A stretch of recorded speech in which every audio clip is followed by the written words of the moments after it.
ঘটনাকে ধামা চাপা দেওয়ার জন্য আজকে সারা পশ্চিমবাংলার পুলিশ তথা তৃণমূল বাহিনী যেভাবে রাস্তায় নেমে প্রতিবাদ করছে, সেই প্রতিবাদের আমরা ঘেন্না করছি।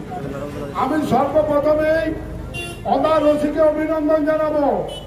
আমার এখানে যারা বক্তারা কে কি বললেন ওসির জন্য আমার কোনো এসে যায়নি। আমি কিন্তু আসল সত্যিটা বলবো, কারণ উনি একজন মুসলমান মহিলা, তার যাতে পুরানো না হয় তার জন্য উনি আমার বিজেপির কর্মীদের কাছ থেকে মমতা ব্যানার্জিকে যে এখানে আমরা দাহ করব, যে তার একটা ফেম নিয়ে এসেছিল, উনি আমাদের কাছ থেকে কাড়িয়ে নিয়েছে, তার জন্য ওনাকে আমরা ধন্যবাদ জানাবো।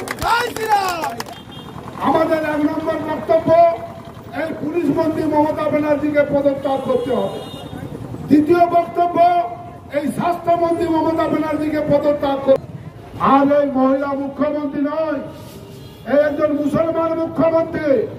এই মুখ্যমন্ত্রীকে এই পশ্চিমবাংলা থেকে তাড়াতে হবে।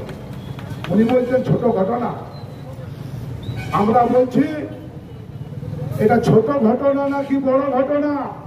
আপনার বাড়িতেও তো ভাইজি আছে, আপনার বাড়িতেও তো ভাইয়ের বউ আছে, আপনার বাড়িতেও আপনার বেটার বউ আছে।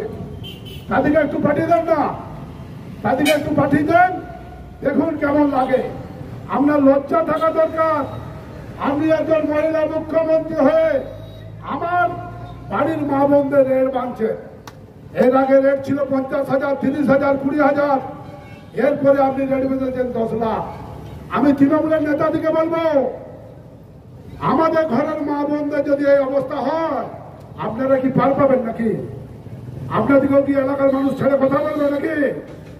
আপনাদেরকে আমরা ছুটি নিয়ে যাবে, কারণ আপনাদের কেউ কোথাও নেই, কোনো বাবা নেই বাঁচাবার। কারণ আপনারা ওই প্রশাসনের সহায়তা নিয়ে এখানে বেঁচে আছেন। প্রশাসন একবার হাত ঘুরিয়ে, তৃণমূল বলে কোনো দল ছিল, আমাদের এই আন্দোলন চলবে, লাগাতার চলবে। আর যে কয়েকটা কথা বলছিল এখানে, যে ভিডিও আছে সেও মোল্লার বাচ্চা, এবং জয়েন্ট ভিডিও মোল্লার বাচ্চা। এই ওনাদের এই মোল্লার বাচ্চা দিকে এনে আজকে ওনার যেটা পরিবেশ ছিল সেই পরিবেশটা নষ্ট করছে।